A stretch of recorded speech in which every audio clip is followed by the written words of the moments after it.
The core idea of learner autonomy is to give learners individual access to the language learning process and to maximize the use of all the linguistic resources available to them. Moving the focus from teaching to learning, it places the learner at the center of the language acquisition process. For example, in one of the lessons we started the discussion within the class about the different cultural backgrounds of the pupils. This discussion ended up with the production of videos where each learner used their first or native language in a specific situation, such as meeting friends or in a restaurant. This provided introductions to different languages for the learners. I observed the growing interaction and collaboration between the pupils and noticed a high range of acceptance toward the otherness of the others. An inevitable component of learner autonomy is a safe learning environment. In a culturally diverse classroom, pupils need an environment that enables them to do things with words, develop their receptive skills first, and then start producing language. They must feel free and safe to take a risk and to experiment with language.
The great advantage of sharing a story from a student's heritage is the extent to which that student is likely to feel included.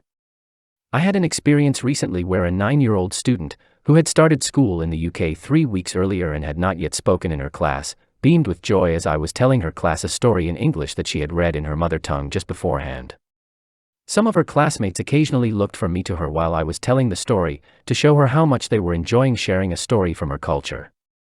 When telling a story from a minority ethnic student's heritage, I find out the traditional opening of a folk tale in that language, the equivalent of Once Upon a Time, and begin the storytelling by teaching it to all the students so we can all repeat it 3 times together. This immediately helps them step into the culture and gives them a sense of what it might be like to be finding their way in a new language, thus strengthening relationships between class members. What students experience internally and what happens back in the family home or in the community may not be easily visible or measurable. However, we can be certain that the extent of the impact of a storytelling visit will in part be determined by the degree to which it is integrated into students' learning and followed up by the school.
It often happens that, because of a different language background or recently arriving in a new community, a minority ethnic student has a different level of English from their classmates.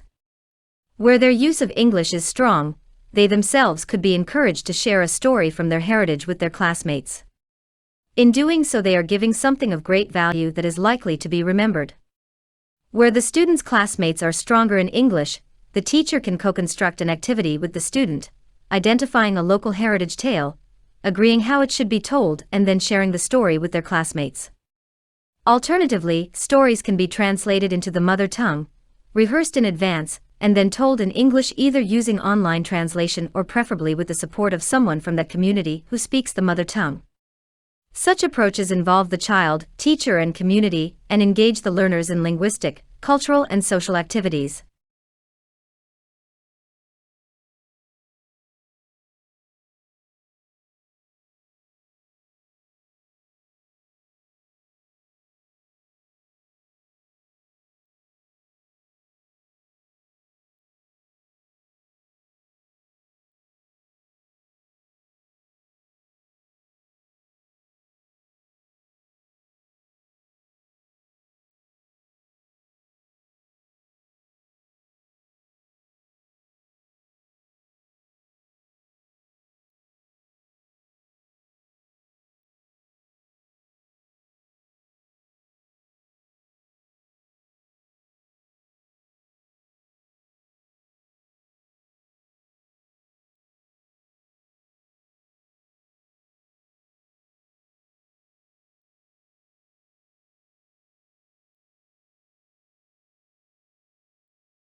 Anshu, another student, talked of the subtle discrimination from both students and faculty towards those who are not proficient in English.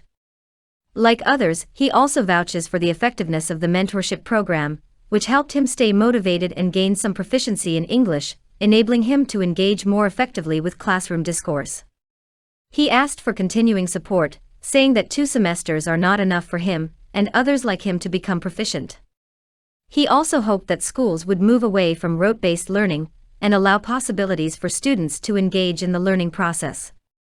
Student responses show that teacher and peer support and empathy can go a long way in encouraging and sustaining the English language learning endeavors of students for whom English is not just a language, but a means of achieving access to better opportunities and a way out of years or even centuries of discrimination and denial.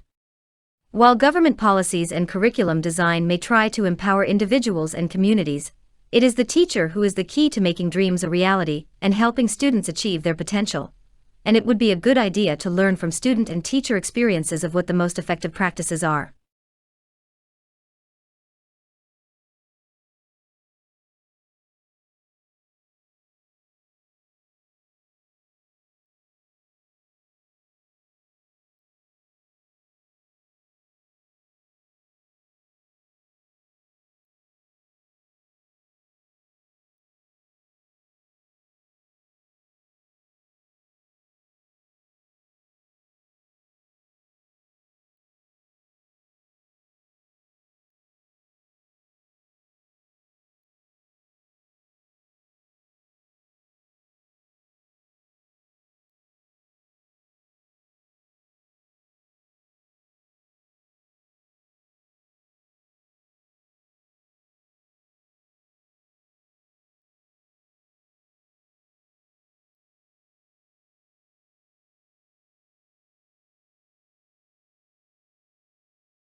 Bhavna, a school student, reflected that her public school did not have a proper building, so students sat in makeshift tents, sometimes with no fans in the scorching heat. Her teachers asked her to memorize answers to questions, highlighting texts that were expected to appear in exams. She made a crucial point when she said that all teaching was exam-oriented and teachers had no interest in helping students learn concepts. She also talked of the discrimination students like her faced from upper-class teachers who refused to acknowledge the presence of those from disadvantaged communities.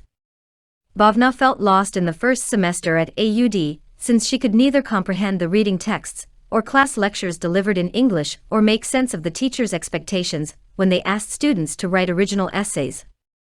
She expressed her anguish by saying it seemed impossible for her since throughout her school life no one had made any such demands on her. Bhavna reports that it is through sustained support from her mentors over 2 semesters that she is now enjoying her classes and feeling confident about herself.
This initiative has completed 2 cycles, and the initial conclusions suggest that its reasonable success is based on how the EPC teachers make connections between tasks and activities, and how mentors support students to improve their draft assignments. Regular follow-up with mentors is important to make connections between classroom activities and mentorship interactions. This support is unique because it is primarily peer support with little intervention from teachers, allowing students the space to come up with their own set of rules and assistance patterns. Moreover, students work on drafts and go through the process of writing and seeking help to improve them. Ments have reported that the informal, interactive nature of these sessions has built their confidence, especially by providing them a platform to clarify simple items in English, which they would hesitate to bring to a teacher's attention. Similarly, mentors share how they have felt enriched by this experience and have themselves learned many things, including how to work on their own writing.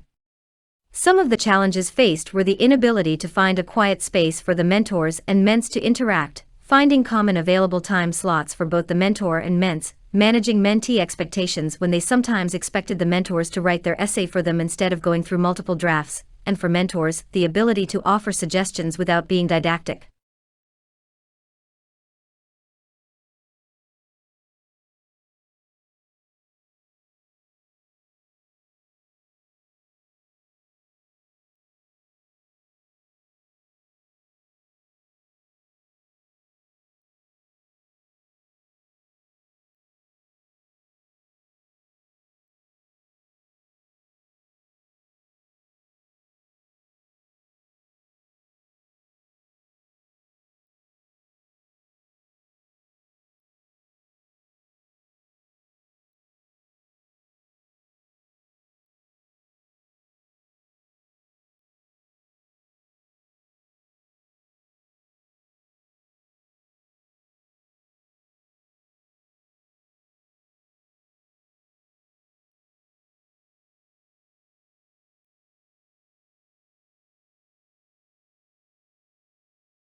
AUD has a compulsory English for academic purposes course for all students who enter undergraduate programs. This course aims to improve students' English language proficiency in academic reading and writing so they can engage fruitfully in academic discourse. It is hoped that by the end of this one-semester course, students will have acquired the proficiency to think critically, analyze texts, and develop arguments and defend their point of view in academic contexts. This is a tall order, and the one-semester duration seems inadequate for developing such skills, even though the effort is commendable. Moreover, some students are unable to benefit from this as soon as they enter the university because they lack basic English proficiency.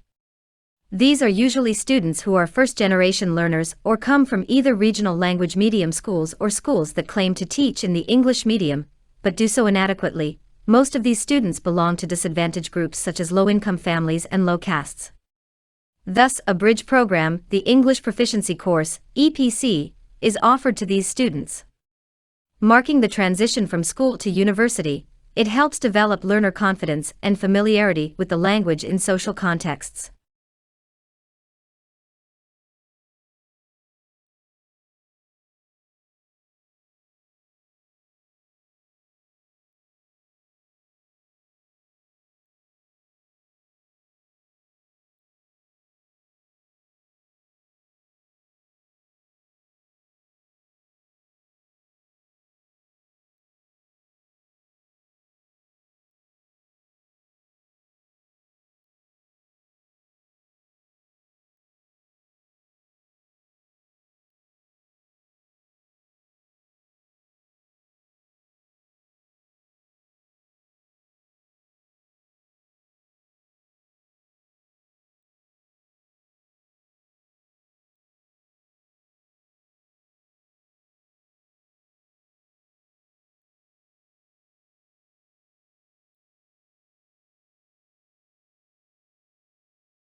The term minority ethnic is often used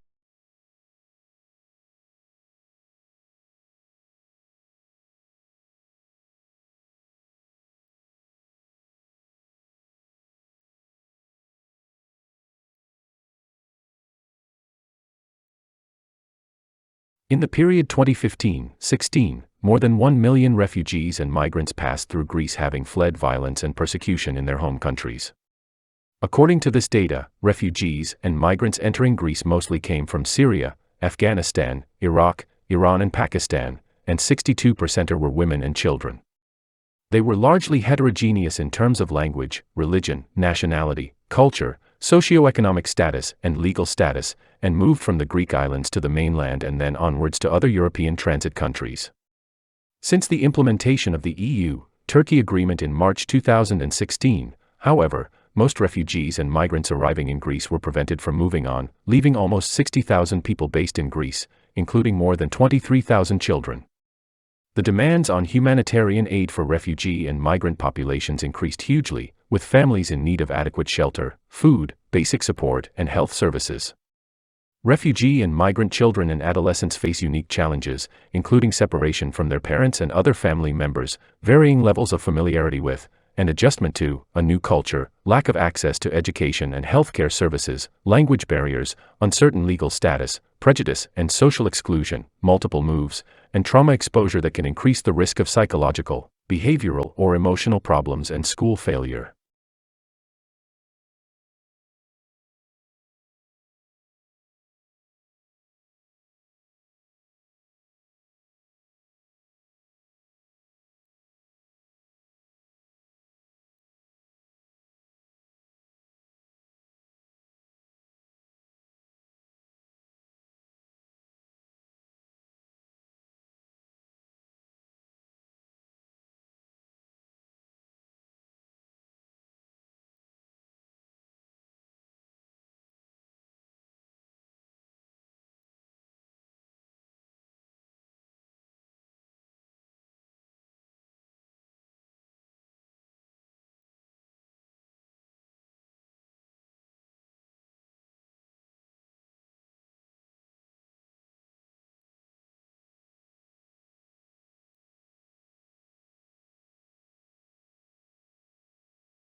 All students had to study anatomy, presented as a practical subject especially when it came to dissection of human cadavers, and one teacher saw in this a perfect theater in which to develop language skills. The first step was to use labels in both languages on key objects. The teacher's classroom resembled a primary school classroom, with key word lists, the use of flashcards, and small group working. In this situation, students were encouraged to work in groups of mixed English competency, where support could be given. The teacher modeled carefully structured dialogues and enactments. These became templates, with common phrases being repeated, and anatomy became a topic that drew links with and developed competence in English language skills. Going further, the teacher recognized that an important skill for medical practice in the community is the ability to speak the language of the patients. They encouraged those proficient in the community language, Gujarati, to share their language skills with those proficient in the language of instruction, English, which produced a situation where students felt equally valued. Everyone had something to offer, everyone had something to learn, and the anatomy classes were enriched through inclusive teaching.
India has large structural differences in society that extend throughout the education system.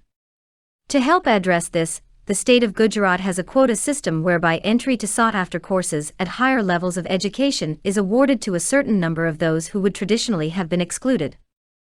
Because of this well-intentioned intervention, the resulting classrooms, for instance in medicine, are made up of those with prior schooling taught in English at prestigious schools and those who, before university, were taught mainly in the local language. In university classrooms, with often more than 150 students, medicine is taught entirely in English. The difference in prior education presents a barrier to achievement due to the differing levels of ability in the language of instruction. This issue is traditionally left for students to deal with themselves. It should not come as a surprise, therefore, to find that dropout rates are high, as are those of student suicides in medical schools.